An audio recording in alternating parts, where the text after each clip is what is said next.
السلام عليكم ورحمة الله وبركاته. أعوذ بالله من الشيطان الرجيم. بسم الله الرحمن الرحيم. اليوم أكملت لكم دينكم وأتممت عليكم نعمتي ورضيت لكم الإسلام دينا. صدق الله العظيم وصدق رسوله النبي الكريم ونحن على ذلك من الشاهدين الشاكرين. আজকে আমাদের প্রিয় মাতৃভূমি বাংলাদেশের বীর চট্টগ্রাম হিসাবে খ্যাত চট্টগ্রামের শহীদি ময়দান হিসাবে পরিচিত, শহীদের রক্তে রঞ্জিত যে ময়দান, সাতকানিয়ার মাদ্রাসা যুব উন্নয়ন পরিষদের উদ্যোগে আয়োজিত আজকের এই বিশাল তাফসীরুল কোরআন মাহফিলের সম্মানিত সভাপতি, যুবকদের অত্যন্ত প্রিয় মানুষ, মুরব্বীদের স্নেহ এবং দোয়ায় যিনি সিক্ত,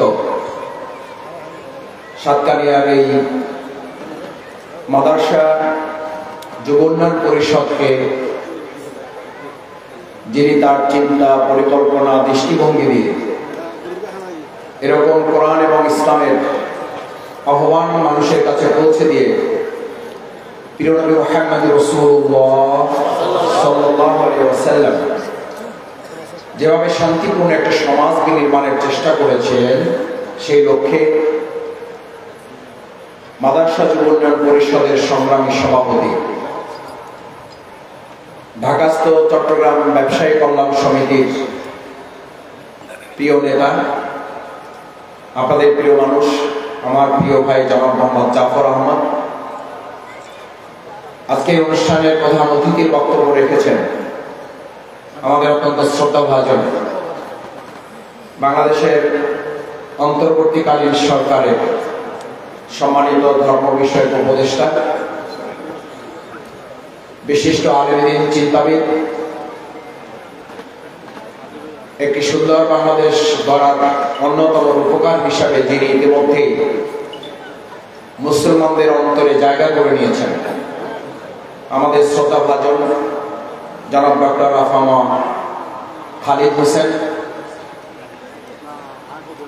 বিশেষ অতিথি সাবেক সংসদ সদস্য জনাব আনোয়ার শামসুল ইসলাম, সাবেক সংসদ সদস্য বিশেষ অতিথি জনাব শাহজাহান চৌধুরী, আমাদের সামনে উপস্থিত আছেন মঞ্চে বিশিষ্ট শিল্পপতি, অত্র এলাকার সম্মানিত বিশিষ্ট ব্যবসায়ী আমার প্রিয় ভাই জনাব আয়ুব হোসেন, উপস্থিত আছেন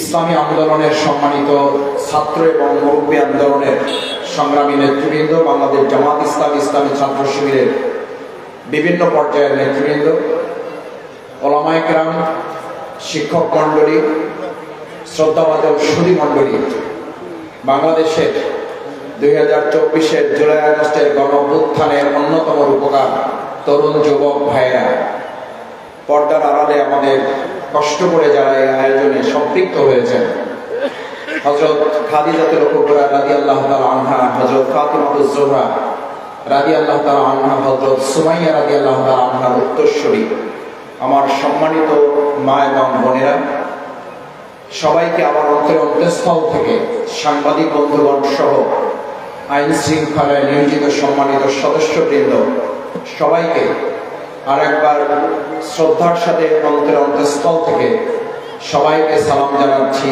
আসসালামু আলাইকুম ওয়া রাহমাতুল্লাহি ওয়া বারাকাতুহু। কেমন আছেন আপনারা সবাই? আলহামদুলিল্লাহ। সমস্ত প্রশংসা কার?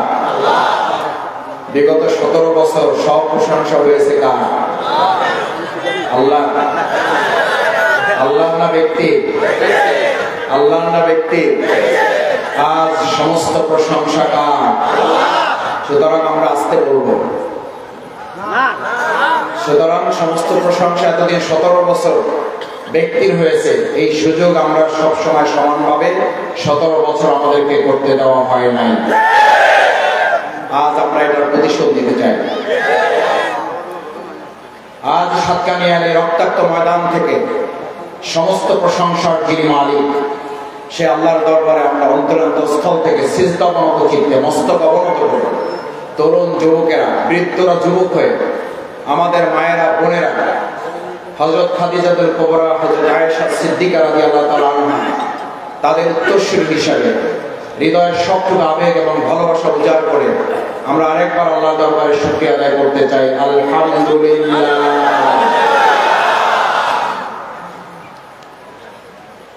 যে আল্লাহ তাআলার প্রশংসা আমরা করছি, সে আল্লাহ তাআলা শক্তিশালী না দুর্বল? এটা কি আমাদের বলার দরকার আছে? না বললেও শক্তিশালী, বললেও শক্তিশালী। আমরা যতই দুর্বল হই, আমার ফিলিস্তিনকে আসতে যতই দুর্বল মনে করা হোক, ওই ফিলিস্তিনের মালিক যিনি, সেই আল্লাহ তাআলা দুর্বল নন। সুতরাং সেই আল্লাহর সাথে যারা আজ প্রতিযোগিতায় লিপ্ত হয়ে বলছে গাজা ধ্বংস করবে, আমরা বলছি তোমরা ধ্বংস হবে, আল্লাহ গাজা এবং ফিলিস্তিনকে বিজয় করবে। এরকম ফেরাউন এবং নমরুদ, আদ এবং সামুদ জাতিরাও দুর্বল হিসেবে মুসলমানদেরকে তখন চিহ্নিত করে আমাদেরকে শেষ করার পরিকল্পনা করেছিল। এদেশের ইসলামপন্থী ইসলামী আন্দোলনকে শেষ করার পরিকল্পনা করেছিল। যারা শেষ করার পরিকল্পনা করেছে, আল্লাহ তাদের শেষ করেছেন।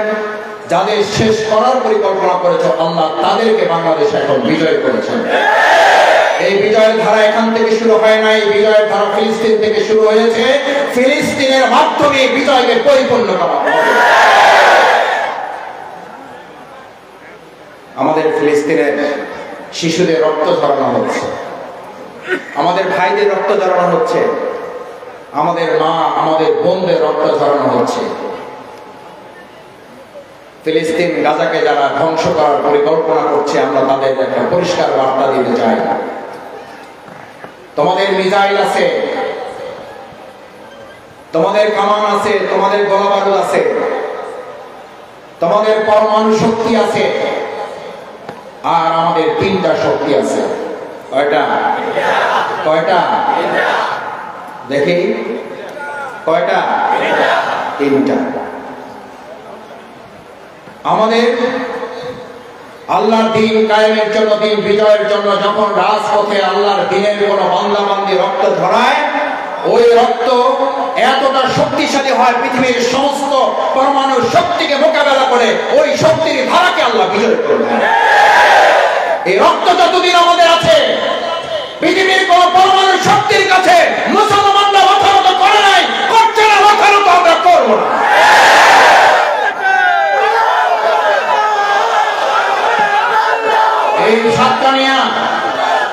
এই সাতকানিয়ায় বহুবার, বহুদিন, বহু বছর, বহু মাস ইসলামী আন্দোলনকে ধ্বংস করার পরিকল্পনা করা হয়েছে। আর আমাদের ভাইয়েরা রক্ত দেওয়ার সিদ্ধান্ত নিয়েছে। রক্তের বিজয় এখানে হয়েছে, রক্তের বিজয় হবে।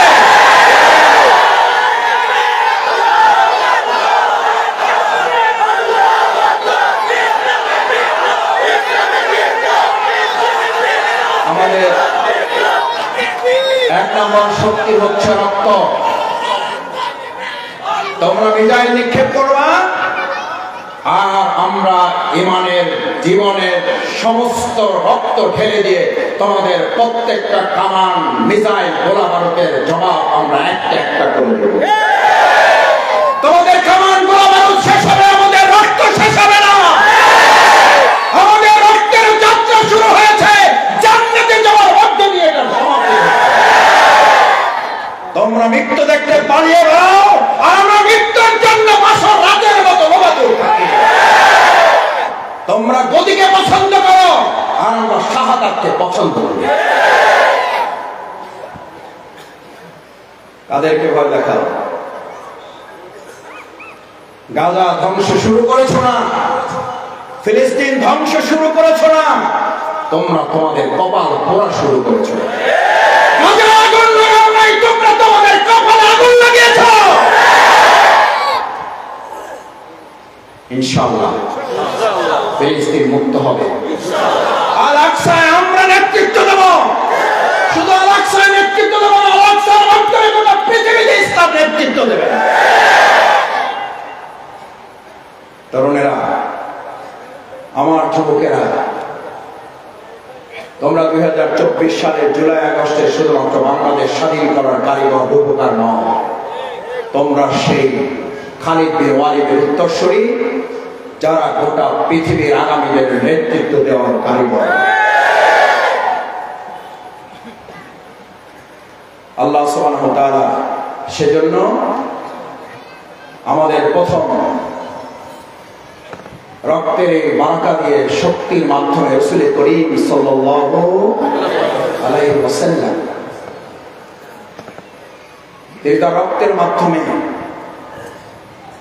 মক্কা থেকে হিজরত করে মদিনায় গিয়েছেন, রক্ত ঝরিয়েছেন। যেখানে রক্ত ঝরে ওটা মাটিতে যখন পড়ে, কৃষক যেমন তার ফসল জমিতে ফলানোর জন্য অপেক্ষা করে কিসের অপেক্ষা করে? বৃষ্টির। আল্লাহ সুবহানাহু ওয়া তাআলা কোথাও দিনকে বিজয় করার জন্য মুমিনের রক্ত ঝরার অপেক্ষা করে। কৃষক অপেক্ষা করে বৃষ্টির পানি পড়লে ওটা ফসলের উপযুক্ত হয়, আর আল্লাহ তাআলা দেখতে চান কোন জমিনে রক্ত ঝরে গেলে ওটা ইসলামী বিপ্লবের জন্য উপযুক্ত উর্বর হয়। এই সাতকানিয়ার তরুণ যুবকেরা, আমি তোমাদের সাথে আসতে পেরে, তোমাদের পাশে বসতে পেরে, এই শহীদের ময়দানে আমি পা রাখতে পেরে, এখানে ধুয়ে আমার পা মলিন করতে পেরে, আমি শফিকুল ইসলাম মাসুদের মতো একজন ক্ষুদ্র গুনাহগার আজ আল্লাহর কাছে গর্ববোধ করছি। আলহামদুলিল্লাহ, আমাকে এই শহীদের সাতকানিয়ার একজন গুনাহগার কর্মী হিসেবে আমাকে কবুল করুন। আল্লাহর দ্বীনের জন্য সাতকানিয়াকে কবুল করুন। প্রত্যেক ফোঁটা রক্ত প্রত্যেকটা ইসলাম দ্রোহীর জন্য যেন এক একটা গোলা বারুদ হয়ে আল্লাহর দ্বীন বিজয়ের জন্য আল্লাহ কবুল করেন। আমরা রক্ত দিয়েছি, আমরা রক্ত দিচ্ছি, আমরা রক্ত দিতে প্রস্তুত আছি। আমাদের রক্ত কে দিয়েছেন? কোনো কোম্পানি থেকে কিনছেন? মিনহা খালাকনাকুম, কে সৃষ্টি করেছেন? বড় নিজে হয়ে গেছেন। কে বড় করেছেন? মা। মা বড় করেছেন। আমার মায়েরা এখানে আছেন। 10 মাস 10 দিন কে বড় করেছে? কে বড় করেছেন? ওমা আতাইতুকা কলবান তাতাফাক্কারু বিহা, কে তোমাকে এটা বুঝার ক্ষমতা দিয়েছেন? ওমা আতাইতুকা লিসানান তানতিকু বিহা, তুমি যে কথা বলে কথা বলার শক্তি তোমাকে কে দিয়েছেন? ওমা আতাইতুকা উযুনান তাসমাউ বিহা, এই কানকে তুমি শোনো, এই কান কথা শোনার কান তোমাকে কে দিয়েছেন? ওমা আতাইতুকা আইনান তানজুরু বিহা, যে চোখ দিয়ে তুমি দেখো, এই চোখ তোমাকে কে দিয়েছে? ওয়াকাদ কুনতা মাহিনা, দর্প ভরে যারা এখন বিভিন্ন রকম কথাবার্তা বলেন, এই মাহফিলের কথা শুনলেই তাদের এখনো গায়ে জ্বালা ধরে। এই মাহফিলের কথা শুনলেই যারা বলে মাহফিল তো নয়, রাজনীতি, তাদের পরিষ্কার বার্তা দেয়, কান খুলে শুনে রাখুন। ওয়াকাদ কুনতা মাহিনা, ইসলামের নামে আপনারা ভোট চাইতে পারবেন, ইসলামের নামে আপনারা সব করতে পারবেন। শাহজালাল হযরত রাহিমাহুল্লাহর মাজারে গিয়ে আপনারা নির্বাচনী যাত্রা শুরু করতে পারবেন, আর হুজুররা এখানে বসে ইসলামের রাজনীতি করতে পারবে না। এই হুমকি বাংলাদেশে আর চলবে না। এটা মুনাফিকি, এটা ইসলাম এবং মুসলমানদের সাথে বিরোধিতার সামিল।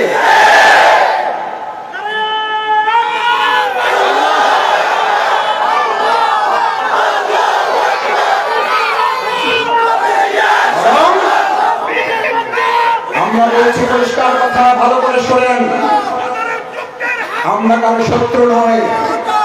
ইসলাম শত্রুতা কমিয়ে বন্ধুত্ব তৈরি করতে পছন্দ করে।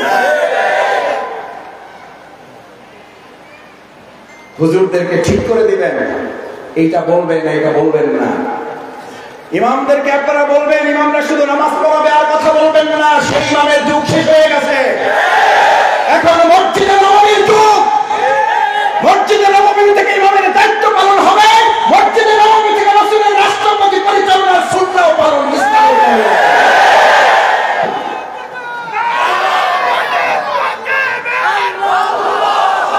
মসজিদে নববী কি শুধু ইমামতির জন্য?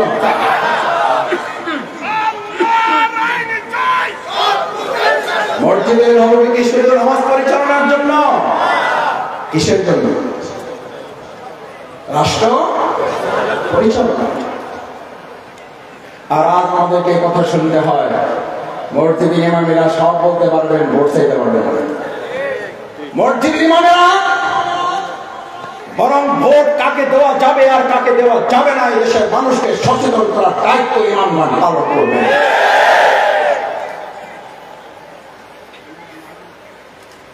সেই জন্যই আজ মাদ্রাসা যুব উন্নয়ন পরিষদ আপনাদেরকে এখানে একত্রিত করে বার্তা দিতে চায়, আমরা আগামী দিনে কি ক্লাবমুখী সাতকানিয়া তৈরি হবে না মসজিদমুখী? কে মুখী? আরো আসতে দেখি, ক্লাবমুখী না মসজিদমুখী সাতকানিয়া? মসজিদমুখী যারা হাত জাগিয়ে দেখাও। আমরা কি ক্লাবমুখী সাতকানিয়া চাই না মসজিদমুখী সাতকানিয়া চাই?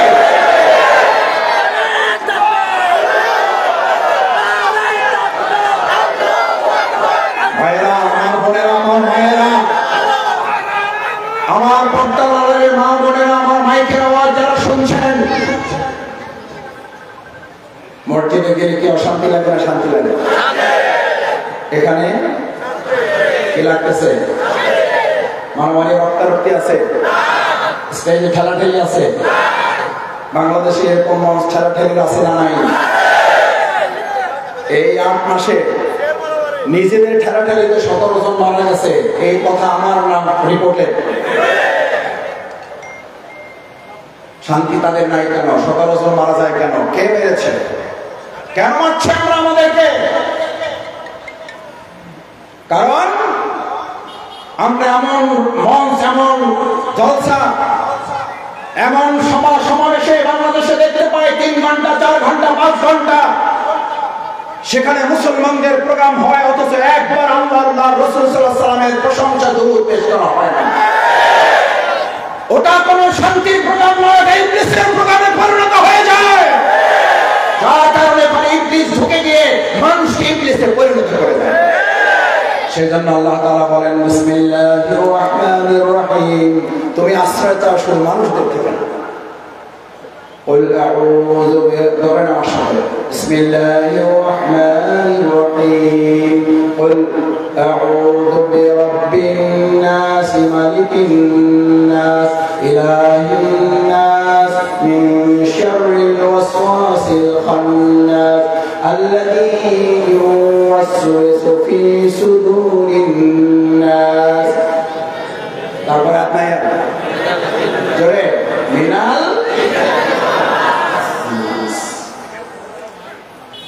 ইসলামের সামান্য আলোচনায় যদি এটা বরকতে পরিপূর্ণ হয়, এখানে যদি রক্তারক্তি ঠেলাঠেলি না থাকে, এখানে যদি মারামারি কাটাকাটি না থাকে, শুধু আলোচনা চলবে।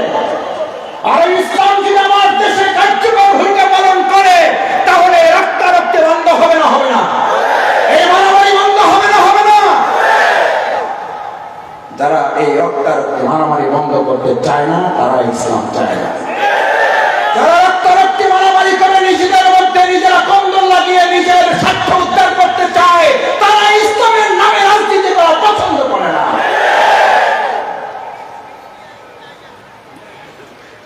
আমি আপনাদের খুব সহজ করে একটা কথা জিজ্ঞেস করি, মানুষ হিসাবে আমরা শান্তি চাই না? চাই না?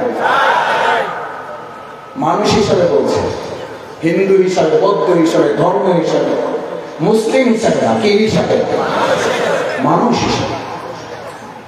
মানুষ হিসাবে যদি আপনি শান্তি চান, সেই শান্তি ইসলাম না ইসলামের বাইরে? এটার ব্যাপারে কারো দ্বিমত আছে?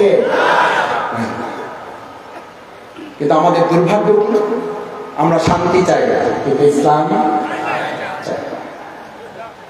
আমার ভাই, দেশ স্বাধীন হয়েছে 53 বছর, এখন 54 বছর পার হচ্ছে। আচ্ছা 53-54 বছর কোন জিনিস প্রমাণ করার জন্য কম না বেশি? যথেষ্ট হয়েছে না হয় না? এবার কি আমরা একটা চিন্তা করতে পারি না? আমরা কি একটা চিন্তা করার সুযোগ নিতে পারি না? একটা সিদ্ধান্তকে আমরা নিতে পারি না? একটা পরিকল্পনাকে আমরা নিতে পারি না? 53 বছর যেহেতু দেখলাম হইল না, 53 বছর আমাদের যেহেতু সিদ্ধান্ত পেতে পারলাম না, আমরা মুসলিম হিসেবে আল্লাহর দরবারে কাল কিয়ামতের দিন আমাদেরকে দাঁড়াতে হবে। আমরা দাঁড়াবার অন্তত একটা জবাব ঠিক করে নিয়ে যাই, আমার দিনটা তোমার ধর্ম জীবন ব্যবস্থাকে ছিল এই জবাব দেওয়ার জন্য আমরা এই বছর সিদ্ধান্ত নিতে চাই। ব্যক্তিকে ক্ষমতায় যাবে জানি না, আমরা আবার ইসলামকে ক্ষমতায় বসাতে চাই।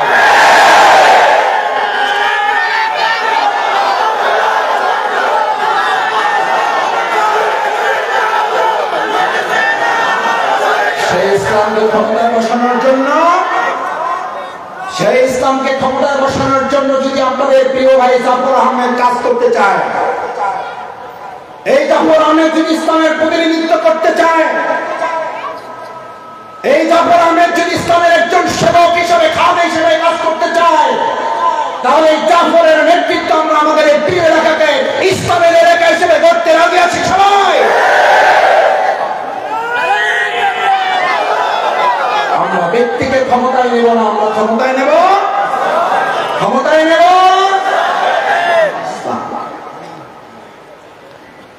সম্মানিত ভাই এবং বোনেরা, ভিন্ন ধর্মাবলম্বীরা এখানে আছেন আমি শুনেছি।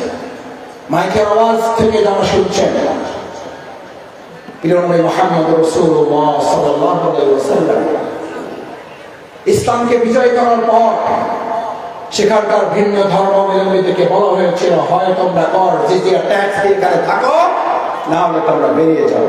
ইতিহাস সাক্ষী, একজন ভিন্ন ধর্মাবলম্বী সেখান থেকে বেরিয়ে যায় নাই, বরং তারা বলেছিল ইসলামের আগের তুলনায় ইসলাম পুষ্ট হওয়ার পর আমরা অধিকতর শান্তিতে। তিনটা বিষয় বলেছিলাম। এক, আমাদের কি দিতে হবে? কে দিতে হবে? রক্তের মাধ্যমে আজ আমাদের এই প্রিয় মাতৃভূমি বাংলাদেশ 2024 সালের তরুণ যুবক ছাত্র শ্রমিক জনতা যেভাবে আমার প্রিয় মাতৃভূমি বাংলাদেশকে ফ্যাসিবাদ মুক্ত করেছে, আওয়ামী স্বৈরাচার মুক্ত করেছে, আমরা আগামী দিনে চাঁদাবাজ দখলদার মুক্ত করার জন্য প্রয়োজন যদি হয় আর একবার রক্ত দিতে রাজি আছি যুবকেরা। কারণ তোমরাই স্লোগান ঠিক করেছো, আবু সাঈদ মুক্ত শেষ হয় নাই। আমাদের যুদ্ধ ততক্ষণ চলবে যতক্ষণ পর্যন্ত পরিপূর্ণভাবে ইসলামকে বিজয়ী করা। 2 নম্বর, আমার তরুণ যুবকেরা, আমার ভাইয়েরা, আমার মুরব্বিয়ারা, আমার শ্রদ্ধাভাজন ইমাম খতিব, শিক্ষক মন্ডলী, পিতৃ সমতুল্য মুরব্বিয়ান, আমার মা এবং বোনেরা, ইমানদারদের আর একটা অস্ত্রের নাম হচ্ছে তার চোখের পানি। কি নাম? আমরা রক্ত দিব, চোখের পানি দিব না? দিব? দিব। আমার ফিলিস্তিনি ভাই বোনদের জন্য, আমার প্রিয় মাতৃভূমি বাংলাদেশের জন্য, গোটা পৃথিবীর মুসলিম উম্মার জন্য আমরা একদিকে রক্ত দেওয়ার সিদ্ধান্ত নেব, আর একদিকে চোখের পানিতে আমাদের এই সমস্ত ভাই বোনদের মুক্তির জন্য আল্লাহর কাছে আমরা সাহায্য চাই। কারণ আমাদের বৈশিষ্ট্য সম্পর্কে বলা হয়েছে ফালিয়াদহাকু কালিল ওয়া ইয়াবকু কাসীর। এরা হাসবে কম, হাসবে কম। এই বৈশিষ্ট্যটাকে আমরা আজকে এখান থেকে নিয়ে যেতে পারবো? আমাদের সমাজের তরুণ যুবকেরা এখন হাসে কম না কাঁদে বেশি? কোনটা? হাসে বেশি, কাঁদে কম। প্রিয় নবী মুহাম্মদ রাসূলুল্লাহ সাল্লাল্লাহু আলাইহি ওয়াসাল্লাম সোনার মদিনা যে যুবকদেরকে যে গড়েছিলেন, যে তরুণদেরকে গড়েছিলেন, তারা হাসতেন কম, কাঁদতেন বেশি। তাদের বৈশিষ্ট্য ছিল রহমানুল্লাহ। আজ সাতকানিয়াবাসীকে এই মর্যাদায় সম্মানের বৈশিষ্ট্য নিয়ে যেতে হবে। আমি শফিকুল ইসলাম মাসুদকে ওই বৈশিষ্ট্যের সাথে নিজেকে মিলাতে হবে। যে বৈশিষ্ট্য সম্পর্কে বলা হচ্ছে ফুরসানান নাহমার রহমানুল্লাহ, যারা আল্লাহর দ্বীনের পথে সৈনিকগিরি করবে, রক্ত দেওয়ার কাজ, একই সাথে তারা রাত্রিবেলা দরবেশগিরি করবে, চোখের পানিতে তাদের জায়নামাজ ভিজাবে। আমরা সৈনিকগিরি করার জন্য উটের পিঠে চড়তে প্রস্তুত থাকবো, রাত্রিবেলা জায়নামাজে চোখের পানিতে আমাদের জায়নামাজ ভিজে আল্লাহর কাছে আমাদের সম্পর্কের যাত্রা আমরা শুরু করবো। চোখের পানির সাথে যে আল্লাহর বান্দার সম্পর্ক হয়, দুনিয়ার আর কোন সম্পর্ক তার না থাকলেও দুনিয়ার কেউ তার কোনো ক্ষতি করতে। প্রিয় নবী মুহাম্মদ রাসূলুল্লাহ সাল্লাল্লাহু আলাইহি ওয়াসাল্লাম আসতে বললে হবে সাল্লাল্লাহু আলাইহি ওয়াসাল্লাম। পৃথিবীর সবচেয়ে কৃপণ ব্যক্তি হচ্ছে সে যার টাকা নেই, পয়সা নেই, ব্যবসা নেই, গাড়ি নাই, বাড়ি নাই, চাকরি নাই, কি নাই, রাসূলের নাম বলা হয় অথচ দরুদ সাল্লাল্লাহু। বদরের প্রান্তরে যুদ্ধের জন্য গিয়েছেন 313 জন, বিপক্ষে কম না বেশি? অস্ত্র রাসূল সাল্লাল্লাহু আলাইহি ওয়াসাল্লামের বেশি না প্রতিপক্ষের বেশি? বিজয় হয়েছে অস্ত্রের মাধ্যমে না চোখের পানির মাধ্যমে? চোখের পানির মাধ্যমে। রাসূল করিম সাল্লাল্লাহু আলাইহি ওয়াসাল্লাম বদরের প্রান্তর, বদরের মাঠ, বদরের পাহাড়, আল্লাহু আকবার। আল্লাহ তাআলা সওয়াব যেন নষ্ট না করেন, এটা এই কারণে মনে পড়লো এখন। গতকাল তার আগের দিন অর্থাৎ গত পরশু আমি সেই পাহাড়ের কাছে যাওয়ার সুযোগ আল্লাহ তাআলা দিয়েছেন। বদরের পাহাড়ের নিচে দাঁড়িয়ে শুহাদা ইসমাঈল কেরামকে যখন সালাম জানাচ্ছিলাম, মনের অজান্তে চোখ থেকে পানি চলে আসছিল। পাশাপাশি দুটো ময়দান, শুহাদা দুটো ময়দান, উহুদের দুটো ময়দান। রাসূল করিম সাল্লাল্লাহু আলাইহি ওয়াসাল্লাম ময়দানে গিয়ে চোখে পানি ছেড়ে দিয়ে সিজদায় গিয়ে আল্লাহকে বললেন, ইয়া আল্লাহ, ইয়া আল্লাহ, আজ আমরা মাত্র 313 জন দুর্বল মানুষের এখানে এসেছি। আমাদের অস্ত্র নাই, আমাদের গোলাবারুদ নাই, আমাদের কামান নাই, আমাদের বন্দুক নাই, AK-47 নাই, উট নাই, তরবারি নাই, কিছুই নাই। যতটুকু ছিল সবটুকু হাজির হয়ে গেছে। আপনি চাইলে আমাদেরকে আজ পরাজিত করতে পারেন, চাইলে আজ আপনি ইসলামকে বিজয় করতে পারেন। চোখের পানি, চোখের পানি বাড়ি তো সিদ্ধ হতে পারে না। জিবরাইল আমিন রাসূল করিম সাল্লাল্লাহু আলাইহি ওয়াসাল্লামকে এসে খবর দিলেন, ইয়া রাসূলুল্লাহ, আপনি যতক্ষণ না মাথা উঠাচ্ছেন, যতক্ষণ না আপনি চোখের পানি মুছে ফেলছেন, আরশে আজিম থরথর করে কাঁপছে। আল্লাহ সুবহানাহু ওয়া তাআলা আপনাকে মাথা উঠানোর জন্য বলেছেন, চোখের পানি মুছতে বলেছেন। আজ এই 313 জনের জন্য শুধুমাত্র 1000 নয়, গোটা পৃথিবী যদি দাঁড়িয়ে যায়, আল্লাহ তাআলা শুধুমাত্র তার একজন ফেরেশতা দিয়ে গোটা পৃথিবীর শত্রুকে মোকাবেলা করার জন্য ফয়সালা দিয়ে দেবেন। শক্তি কি অস্ত্রের নাকি চোখের পানি? অস্ত্রের না চোখের পানি? আমাদের কাছে সেই চোখের পানি আছে না নাই? নিজের গোড়ার দিকে তাকান, কবরের কথা স্মরণ করুন। ফিলিস্তিনের একটার পর একটা কফির ডাকাকে চোখের সামনে ভাসান। ফিলিস্তিনের ছোট্ট ছোট শিশু কিশোররা যখন ঘাস করে খাচ্ছে,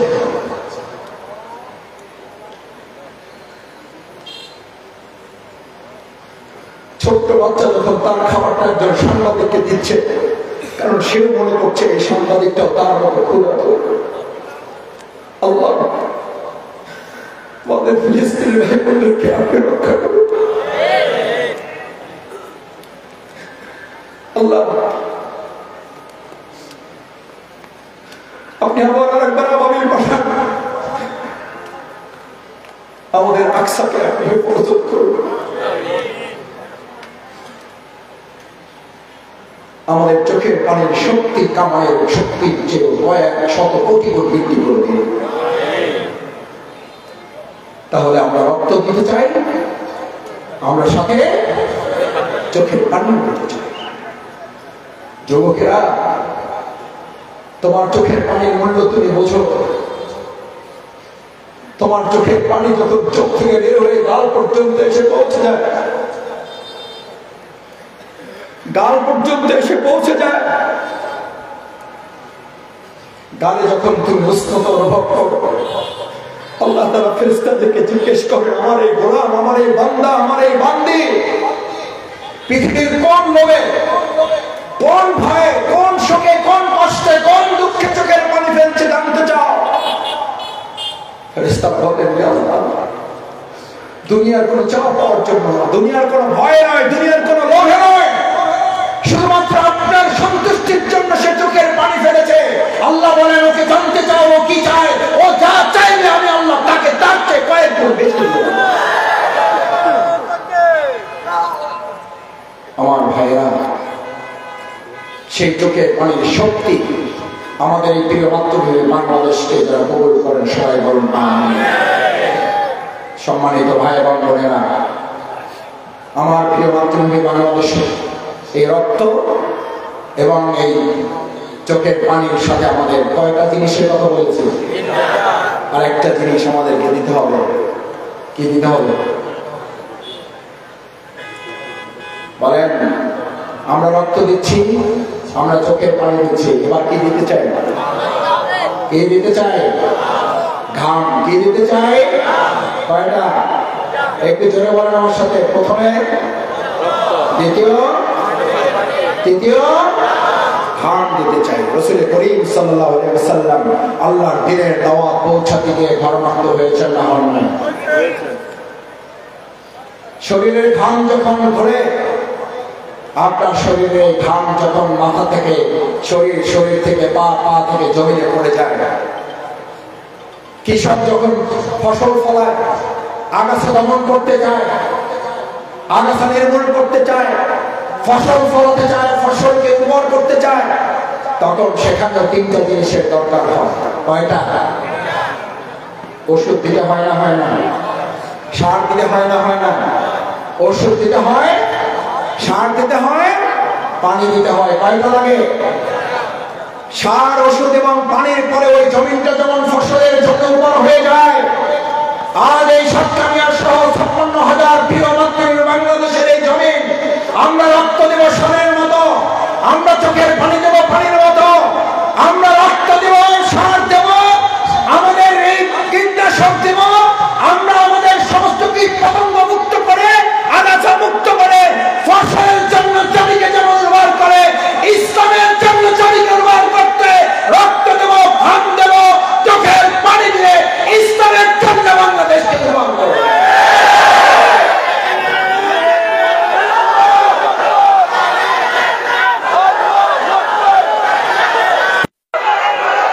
যারা রক্ত দিতে জানে তাদেরকে কেউ পরাজিত করতে পারে না, যারা ঘাম দিতে জানে তাদেরকে কেউ ভয় দেখাতে পারে না। আমাদেরকে আর কেউ ভয় দেখাবেন না, কারণ আমরা শুধু এক আল্লাহকে ভয় করতে শিখেছি। এক আল্লাহকে যারা ভয় করতে শেখে, গোটা পৃথিবী তাদের ভয় করতে বাধ্য। আমার শ্রদ্ধেয় শিক্ষক তুল্য যাদের বক্তব্য শুনে আমরা বক্তব্য দিই, আপনাদের সামনে হাজির হয়েছেন।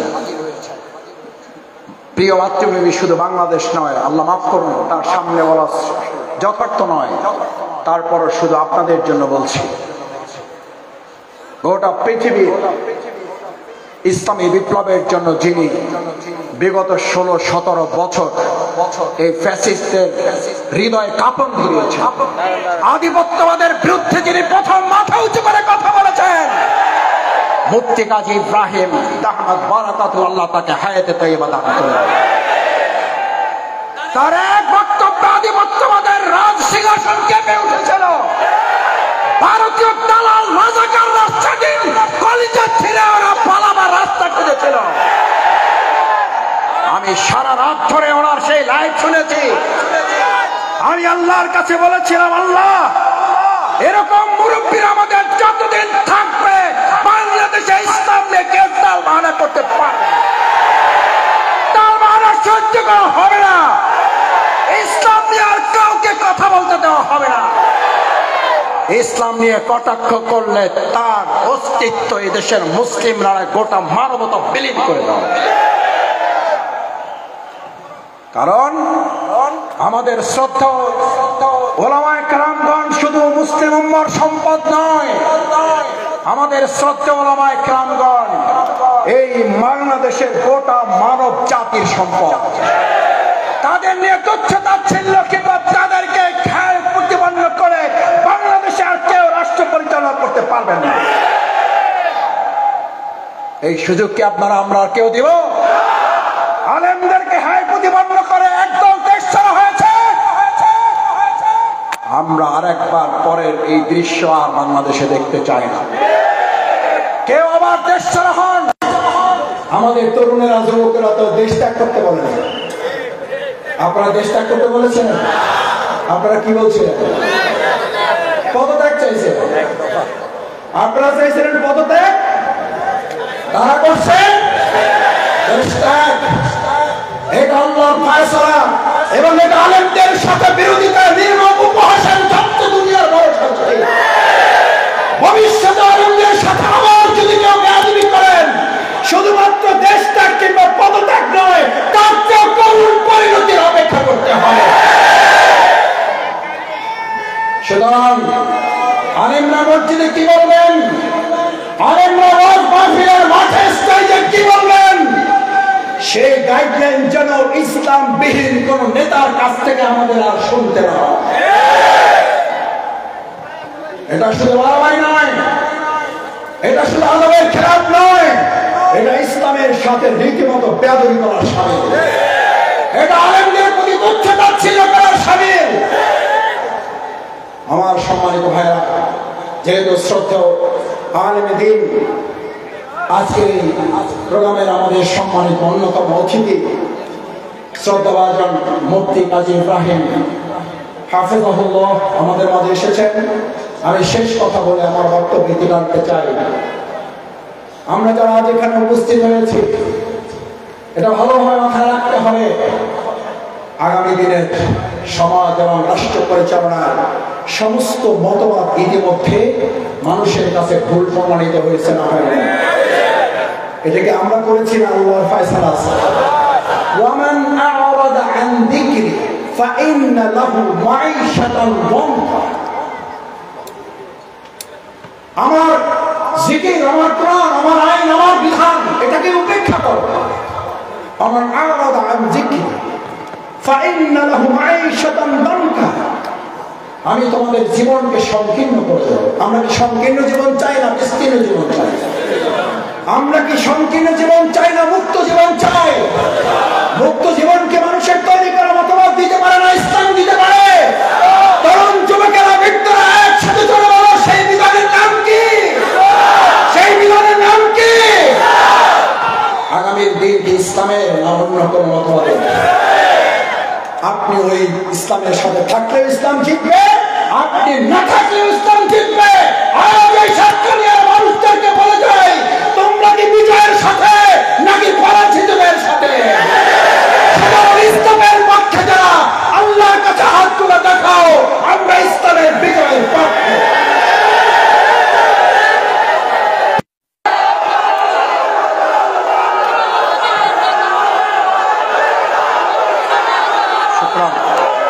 শুকরান, জাযাকাল্লাহ খায়রান। বুদ্ধিমান মানুষেরা কখনো পরাজিতদের পক্ষে থাকতে পারে না। মুফতি কাজী মোহাম্মদ ইব্রাহিম হাফিজাহুল্লাহর একটা উদাহরণ দিয়ে শেষ করে, যেহেতু ওনার বক্তৃতা শিখে শিখে বক্তৃতা করছি, তো না বললে ঋণ পরিশোধ হবে না। বলেছে যে মিয়া তুমি যাবা চট্টগ্রাম। কোথায় যাবা? হুজুর হয়তো শুনে হাসবে, বেটা আমার সামনে আমার কথা কও। ছাত্র হিসেবে একটা পরীক্ষা দিয়ে দেখতে চাই যে পাশ করবো না ফেল করবে। আপনি ফেলের তালিকায় আছি, তাও যদি আল্লাহর মেহেরবানি আর হুজুরের দয়া যদি পাশ করতে পারি। বেটা আমি চট্টগ্রাম রেল স্টেশনে যায় দেখি যে চিটাগাং ট্রেনে কোনো সিট ফাঁকা, মাঝখানে দাঁড়াবার জায়গাও ফাঁকা নাই, রডও খালি নাই, ছাদও খালি নাই। যাই দেখলেন সিলেটে যাওয়ার একটা ট্রেনে এসি সিট ফাঁকা আছে। কি সিট ফাঁকা আছে? চিন্তা করলেন ট্রেন তো একটা পাইলি। চট্টগ্রামেরটাই উঠবেন না সিলেটেরটাই? কোনটায় কোনটায় উঠবেন? সিলেটেরটাই উঠবেন। মাশাআল্লাহ, সিলেটে যারা উঠবেন দেখি 2-4 জন উঠবে হাত চালাবে। কোনটা উঠবেন? টার্গেট কোথায়? টার্গেট কোথায়? সিলেটেরটাই যদি এসি না পারে, বিনা পয়সায় বলে যে ভাই এসি আছে, বিনা পয়সা নিয়ে যা ওঠেন, আল্লাহ বলতে দাও। কয়জন রাজি আছেন হাত চালাবে? বন্ধুদের ওখানে 2-4 জন যদি রাজি থাকেন তাহলে আমাদের ভাইদেরকে জানাই। আমার মনে হয় না সাতকানিয়ার বোনেরা যে বীর সন্তানদের জন্ম দিয়েছে, যে শহীদদের মায়েরা এখানে আছেন, যে শহীদ পরিবারের সদস্যরা আছেন, নিশ্চয়ই তারা ফাতেমা জোহরা রাদিয়াল্লাহু তাআলা আনহা, খাদিজাতুল কুবরা, সুমাইয়া রাদিয়াল্লাহু আনহা অনুসারীরা এখানে বসে আছেন। হুজুর বললেন শেষ কথাটা বলুন। আমাদের মধ্যে কেউ কেউ মনে করে জায়গা যেহেতু পাইলাম না, সিলেটের যেহেতু ফাঁকাই পড়ে আছে, যাওয়াই যেহেতু কাজ, আল্লাহর উপর ভরসা, উঠে গেলাম, যা হয় হবে। আমার তো দোষটা ড্রাইভারের, নিয়ে যায়। আপনি সারা পথ উঠছেন সিলেটের ট্রেনে, যাবেন চট্টগ্রামে, সিজদায় পরে সমানে কান্না শুরু করলেন, কান্দতে কান্দতে চোখের পানিতে পুরো রাস্তা ভাসায় দিয়ে আল্লাহর উপরে দায়িত্ব ছেড়ে দিলেন। আল্লাহ সব তুমি জানো, সব তুমি দেখো, সব তুমি বোঝো, ইন্নাল্লাহা আলা কুল্লি শাইইন কাদির। আল্লাহ সব গুণগান ওখানে দিয়ে দিলেন। দুনিয়ার নিয়ম এবং আল্লাহর সুন্নাহ, আপনি চট্টগ্রাম পৌঁছবেন না সিলেট পৌঁছবেন? আল্লাহর সুন্নাহ এবং দুনিয়ার নিয়মে কোথায় পৌঁছবেন? আমার ভাইরা, আজ বাংলাদেশে আমাদের সঙ্গে সিলেটের ট্রেন আছে, চট্টগ্রামের ট্রেন আছে, জান্নাতের ট্রেন আছে, জাহান্নামের ট্রেন আছে, মক্কা মদিনার ট্রেন আছে, আমাদের আধিপত্যবাদের শক্তির ট্রেন আছে। আমরা আজ এখানে সিদ্ধান্ত নিতে চাই, খালি থাকুক আর না থাকুক, জায়গা পাই আর না পাই, দাঁড়িয়ে যেতে হোক আর বসে যেতে হোক, হাওয়া ঘুরিয়ে দিয়ে যেতে হোক, তাদের উপরে ভর করে দিতে হোক, ট্রেনের সাথে যদি চলে চলে যেতে হয়, তারপর আমরা কি জান্নাতের রাস্তায় হাঁটবো নাকি এসি গাড়ি জাহান্নামের রাস্তায় যাব? জান্নাতের পথের প্রতিকার হাত জাগিয়ে দেখাও। আল্লাহ, আপনি আমাদের জান্নাতের পথের পথিক হিসেবে কবুল করেন, জান্নাতের ট্রেনের যাত্রী হিসেবে কবুল করেন।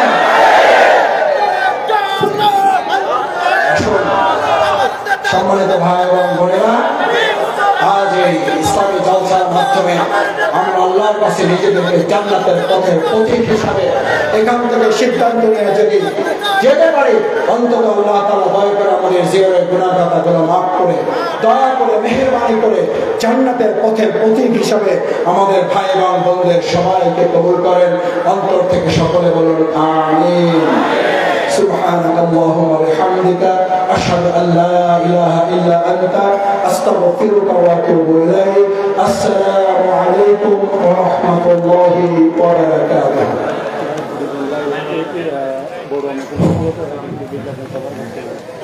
সম্মানিত উপস্থিতি,